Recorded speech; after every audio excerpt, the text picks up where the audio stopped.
మన తెలంగాణ రెండే పెట్టిండ్రు, కల్వకుర్తి నెట్టంపాడు. మన వెల్కమ్ బ్యాక్. సో మొత్తానికి తెలంగాణకు నీళ్ల విషయంలో ఎవరు అన్యాయం చేస్తున్నారు, తెలంగాణకు ఎవరు న్యాయం చేస్తున్నారు, ఒక రాజకీయ పరమైనటువంటి చర్చ జరుగుతోంది.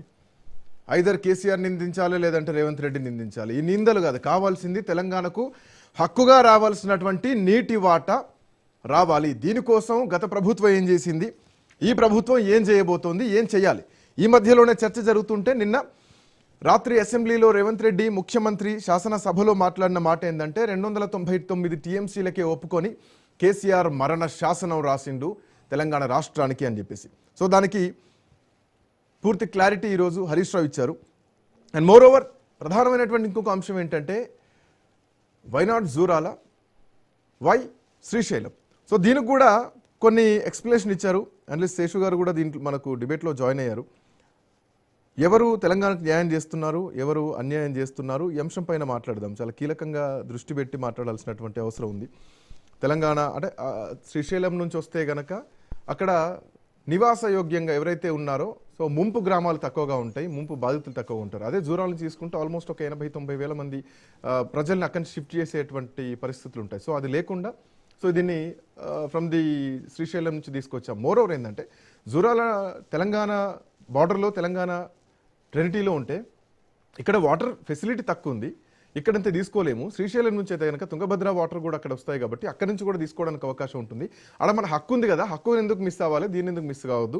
అండ్ దాన్ని కల్వకుర్తి ప్రాజెక్టుకు లింక్ చేస్తూ మాట్లాడారు. ఇప్పుడు కల్వకుర్తి పరిస్థితి ఏంది, కోయల్, నెట్టంపాడు, భీమా వీటి పరిస్థితి ఏంది, ఇవన్నీ కూడా చాలా ఎగ్జాంపుల్ మాట్లాడితే అఫ్కోర్స్ ఈ ప్రాజెక్టులు అన్నీ కూడా ప్రస్తుతానికి క్రాప్ హాలిడేలో ఉన్నాయి.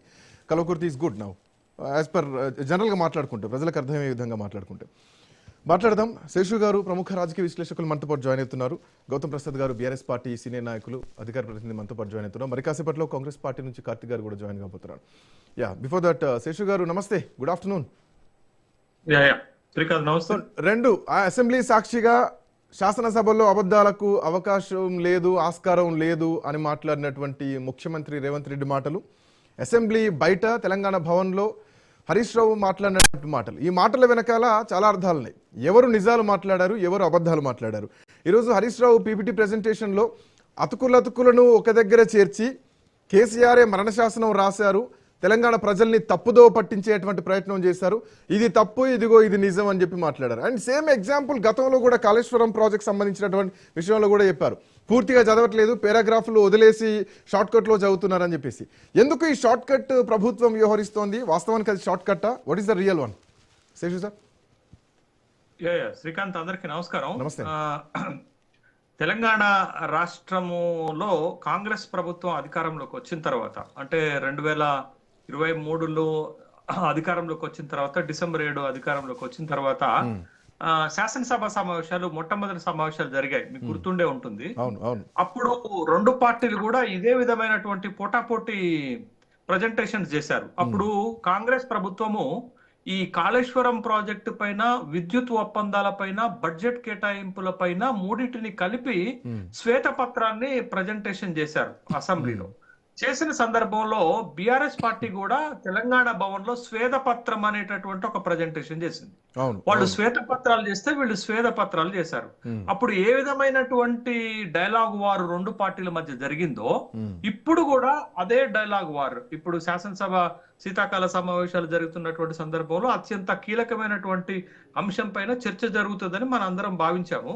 బట్ అది శాసనసభలో ఒక ఎండ్ లో చర్చ జరిగితే తెలంగాణ భవన్ లో దానికి కౌంటర్ గా ఇంకొక ఎండ్ లో చర్చ జరిగింది. ప్రధానమైన అంశం ఏంటంటే జల వివాదాలు, అక్రమ ప్రాజెక్టుల నిర్మాణము, లేకపోతే నీళ్ల కేటాయింపులు, ఈ అన్ని అంశాలపైన ఒక చర్చ జరగాల్సినటువంటి అవసరం ఉంది. అయితే సభలో మమ్మల్ని మాట్లాడనీయట్లేదు అని బీఆర్ఎస్ పార్టీ సభ నుంచి వాకౌట్ చేసి బయటకు వచ్చింది. సభలో నిన్నటి రోజున ఒక పక్క ఉత్తమ్ కుమార్ రెడ్డి, నీళ్ల మంత్రి ఉత్తమ్ కుమార్ రెడ్డి పీపీటీ ప్రజెంటేషన్ చేశారు. దానిపైన ముఖ్యమంత్రి కూడా మాట్లాడారు. తర్వాత ఇవాళ దానికి కౌంటర్ గా మాజీ ఇరిగేషన్ శాఖ మంత్రి హరీష్ రావు కూడా తెలంగాణ భవన్ లో పీపీటీ ప్రజెంటేషన్ చేశారు. అసలు ఎవరు నీటి కేటాయింపులు ఎట్లా జరిగాయి, నీటి కేటాయింపులు ఎలా అన్యాయం జరిగింది, అక్రమ ప్రాజెక్టుల నిర్మాణం ఎలా జరుగుతుంది, ప్రాజెక్టుల నిర్మాణం యొక్క సోర్స్ ని ఎందుకు మార్చాము, అన్నిటిపైన రెండు పార్టీల మధ్య డైలాగ్స్ ఎక్స్చేంజ్ అవుతున్నటువంటి క్రమంలో ప్రజలకి ఒక విషయం అర్థం కావట్లేదు. ఈ రెండు పార్టీలు కూడా తమ పార్టీల వాదనని, తమ ప్రభుత్వాల వాదనని బలపరుచుకునే విధంగా ఉన్నాయి తప్ప నిజంగా సమస్యకు పరిష్కారం ఎక్కడ అనేటటువంటి అంశం పైన అటు బీఆర్ఎస్ గాని ఇటు కాంగ్రెస్ పార్టీ గాని ఎక్కడా తమ ప్రజెంటేషన్స్ లో మాట్లాడినట్టుగా కనిపించటం లేదు అనే ఒక అసంతృప్తి అయితే ఇంకొక విషయం సార్, మీరు అన్నారు ప్రజలకు ఈ విషయం అర్థం కావట్లేదు అంటే, నాకు తెలిసి గ్రామీణ ప్రాంతాల్లో ఉన్న వాళ్ళకు టీఎంసీలు, క్యూసెక్లు ఈ విషయం రీచ్ కాదు, అర్థం కాదు. ఒక మేధావి వర్గానికి మాత్రమే ఇది రీచ్ అవుతుంది, అర్థమవుతుంది ఎవరు తెలంగాణకు అన్యాయం చేస్తున్నారు. బట్ ప్రజలకు అర్థమయ్యేది ఏంటంటే, గతంలో మా ఎకరానికి నీళ్ళు వచ్చినాయా, కేసీఆర్ వచ్చాక మా ఎకరానికి నీళ్ళు వచ్చాయా, ఇది మాత్రమే చూస్తారు. సో ఈ వాస్తవికత ప్రజలకు తెలుసు అన్నది నా పాయింట్.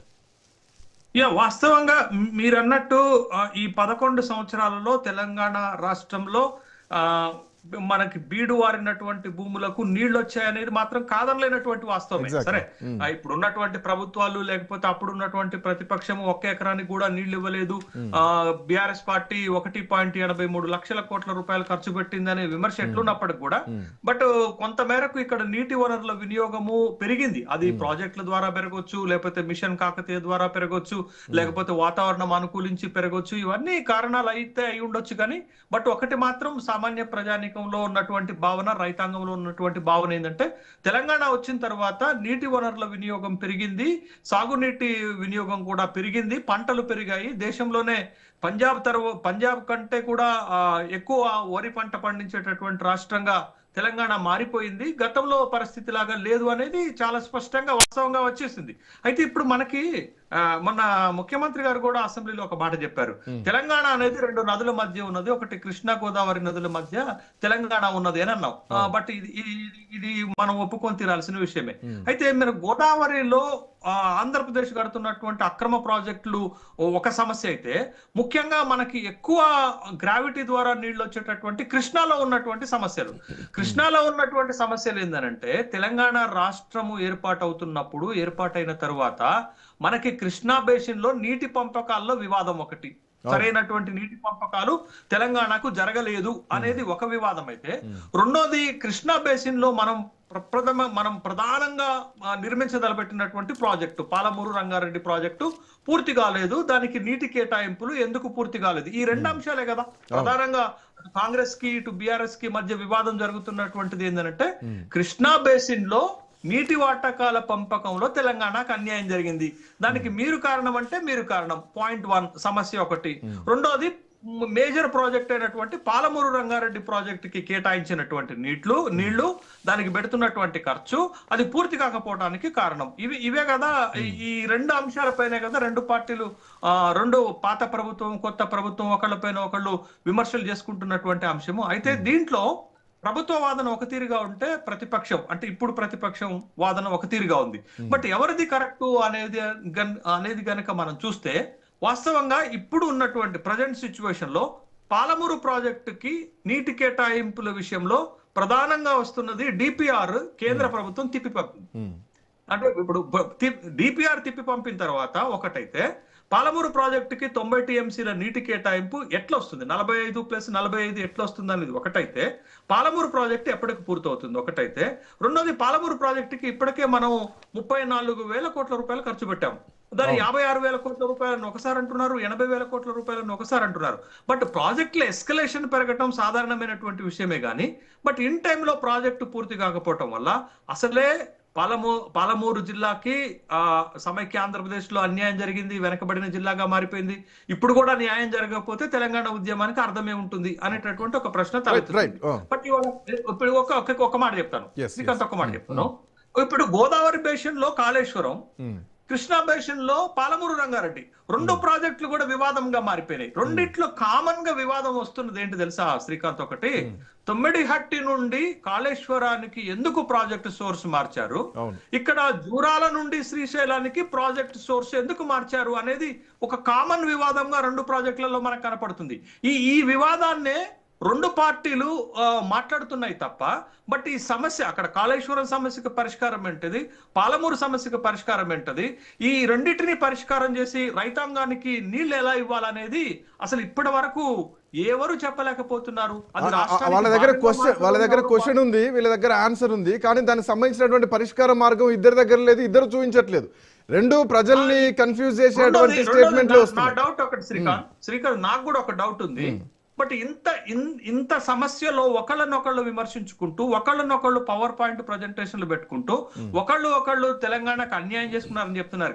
కానీ ఈ సమస్యను పరిష్కరించేటటువంటి కేంద్రం గురించి మాట్లాడకపోవటం చాలా వెలితిగా కనపడుతుంది. ఏదో మాట మాత్రంగా మాట్లాడుతున్నారు తప్ప అసలు అన్నిటికీ వివాదాలకు ప్రధానంగా ఫైట్ చేయాల్సింది ఉన్నటువంటి ఎంపీలే, కేఆర్ఎంబి అన్ని. ఒక్క నిమిషం శ్రీకాంత్, ఇప్పుడు అన్నిటికీ పరిష్కారం చూపించేది కేంద్ర ప్రభుత్వము, జలవనరుల శాఖ, కేఆర్ఎంబి, ట్రిబ్యునల్స్, కేడబ్ల్యూడిటి చూపించాలా. వాటిని వదిలేస్తున్నారు, వాటి మీద పోరాటం మర్చిపోతున్నారు, వీళ్ళు కొట్టుకొని తెలంగాణకు అన్యాయం చేస్తున్నారు. ఇది ఎక్కడ న్యాయం అనేది నాకు ప్రశ్న వస్తుంది. కాబట్టి ఇంత సమస్యకి కేంద్ర బిందువు అయినటువంటి కేంద్ర ప్రభుత్వము దాని రోల్ ఏంటి, అదెక్కడ అన్యాయం చేస్తుంది, ఈ సమస్య పరిష్కారం కాకుండా 11 ఏళ్లుగా ఎందుకు జటిలంగా మార్చింది అనేటటువంటి అంశాన్ని అటు ప్రభుత్వం గానీ ఇటు ప్రతిపక్షం గానీ హైలైట్ గా తీసుకొచ్చి ప్రజల ముందు పెట్టట్లేదు. ఒకళ్ళనొకళ్ళు విమర్శించుకొని రాష్ట్రానికి అన్యాయం చేసుకునేటటువంటి ప్రయత్నం చేస్తున్నారు, రైతాంగానికి అన్యాయం చేసే ప్రయత్నం చేస్తున్నారు తప్ప అసలు సమస్య ఎక్కడుంది, దానికి పరిష్కారం చూపించేది ఎవరు, వాళ్ళు ఎందుకు చూపించట్లేదు, వాళ్ళని ఎందుకు వివాదంలో లాగట్లేదు, వాళ్ళు పరిష్కారం చూపించే విధంగా మనం పార్లమెంట్ లో ఎందుకు పోరాడటం లేదు. బట్ ఇవన్నీ మరుగున పెడుతున్నాం. ఇవన్నీ మరుగున పెట్టి రాజకీయ అంశాలను ముందేసుకొని రాజకీయ పరమైనటువంటి విమర్శలు చేసుకొని ఒకళ్ళు ప్రజల ముందు దోషిగా నిలబెట్టుకునేటటువంటి ప్రయత్నాలు చేస్తున్నారు తప్ప నిజంగా అటు కాళేశ్వరం సమస్యను ఎట్ట పరిష్కారం అవుతుంది, ఇటు పాలమూరు రంగారెడ్డిలో ఉన్నటువంటి ఈ రెండు సమస్యలు, నీటి కేటాయింపు ఒకటైతే ప్రాజెక్టు డిపిఆర్ తిరిగి రావటంలో ఉన్నటువంటి సమస్య ఎట్లా పరిష్కారం అవుతుందని చెప్పలేకపోతున్నారు. బట్ ఇవాళ నేను అటు ఉత్తమ్ కుమార్ రెడ్డి ప్రజెంటేషన్ పూర్తిగా చూశాను, ఇటు హరీష్ రావు ప్రజెంటేషన్ పూర్తిగా చూశాను. కానీ నాకు ఒకటి మాత్రం నేను చెప్పగలుగుతాను, ఇవాళ ఎందుకు జూరాల నుండి శ్రీశైలానికి సోర్స్ మార్చారు అనే దానికి హరీష్ రావు గారు చాలా స్పష్టంగా చెప్పగలిగారు. But convincing, it is a more convincing. ఎందుకనంటే మీరు జూరాల దగ్గరే సోర్స్ తీసుకుంటే, జూరాల దగ్గర నుంచే 45 టీఎంసీల వాటర్ ని గనక మనం తీసుకుంటే పాలమూరు రంగారెడ్డి ప్రాజెక్టుకి మొట్టమొదట వచ్చేటటువంటి అంశం ఏంటంటే పునరావాసం. మొట్టమొదట ముంపు అవుతుంది. అక్కడ 47 గ్రామాలు 85,000 మంది ప్రజలకు నష్టం జరుగుతుంది. కాబట్టి బట్ మనం ముంపు తక్కువగా ఉండే ప్రాంతాన్ని సెలెక్ట్ చేసుకోవాలా. ఒకటి రీజన్ బాగుంది. రెండోది ఏంటి అని అంటే మీకు జూరాల కింద తుంగభద్ర ఉంటుంది. తుంగభద్ర నీళ్లు శ్రీశైలం కలుస్తున్నాయి. శ్రీశైలం ఏమి ఆంధ్రప్రదేశ్ ప్రాజెక్ట్ కాదు కదా, అది రెండు రాష్ట్రాలకు సంబంధించినటువంటి ప్రాజెక్ట్ కదా. కాబట్టి ఆ తుంగభద్ర ఎక్కడి నుంచి ప్రవహిస్తుంది, తెలంగాణ నుంచి ప్రవహించి శ్రీశైలంలో కలిసేటటువంటి ప్రాజెక్ట్ కదా. మరి ఆ నీళ్లను కూడా మనం వాడుకునేటటువంటి ప్రయత్నంలో మనం శ్రీశైలం నుంచి నీళ్లు తీసుకుంటే మనకి ఎక్కువ నీళ్లు తీసుకునే అవకాశం ఉంటుంది, మన వాటా పెరుగుతుంది భవిష్యత్తులో అనే ఉద్దేశంతో జూరాలను కాదని అక్కడికి వెళ్ళాం. ఇది second point. Third valid point ఏంటి అని అంటే ఇప్పుడు మనకి ఈ మహబూబ్ నగర్ జిల్లాలో జరుగుతున్నటువంటి ఈ లిఫ్ట్ ఇరిగేషన్ ప్రాజెక్టులు లేకపోతే ఆన్ గోయింగ్ ప్రాజెక్టులు ఏమున్నాయంటే కల్వకుర్తి లిఫ్ట్ ఇరిగేషన్ అనేది శ్రీశైలం నుంచి నీళ్లు తీసుకుంటుంది. బట్ ఇప్పటికే నీళ్లు తీసుకుంటున్నాం, అది కంటిన్యూ ప్రాసెస్ జరుగుతుంది. కానీ అదే మీకు జూరాల మీద ఉన్నటువంటి నెట్టంపాడు గాని, భీమా గాని, కోయల్ సాగర్ గాని ఇప్పుడు ఈ సమయంలో నీళ్లు తీసుకోలేకపోతున్నాం. ఎందుకంటే అక్కడ లభ్యమయ్యే నీళ్లు తక్కువ ఉన్నాయి. అందుకే క్రాప్ హాలిడే ఇచ్చాము అనే ఒక వ్యాలిడ్ పాయింట్ హరీష్ రావు గారు తీసుకొచ్చారు. అంటే సోర్స్ మార్చడానికి ఎందుకు అని ప్రశ్నలు అడుగుతుంటే బట్ ఇది సోర్స్ అక్కడ మార్చడానికి అనేది ఇట్ ఈస్ వ్యాలిడ్.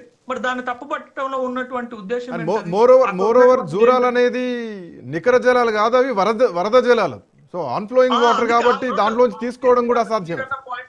శ్రీకాంత్ మీరన్న పాయింట్ కూడా ఒకటే, అది నికర జలం కాదు. నికర జలం అయితే 365 రోజులు తోడుకోసుకోవచ్చు. కానీ అదే వరద జలాలు అంటే వరద వచ్చినప్పుడు మాత్రమే తోడుకోవచ్చు. అదే శ్రీశైలం నుంచి 60 రోజులు నీళ్లు తోడుకోవటానికి అవకాశం ఉంటుంది. అంటే 1.5 టీఎంసీలు తోడుకుంటే మనకి 90 టీఎంసీలు వస్తాయి. కానీ ఇక్కడ మీకు 28 రోజుల నుంచి 30 రోజులు మాత్రమే వరద ఉంటుంది. కాబట్టి అప్పుడు మీరు 2 టీఎంసీలు తోడుకునేటటువంటి అవకాశం ఉన్న 60 టీఎంసీలే వస్తాయి కదా. కాబట్టి పూర్తి స్థాయిలో రావు కదా. కార్తిక్ గారు నమస్తే. నమస్తే సార్.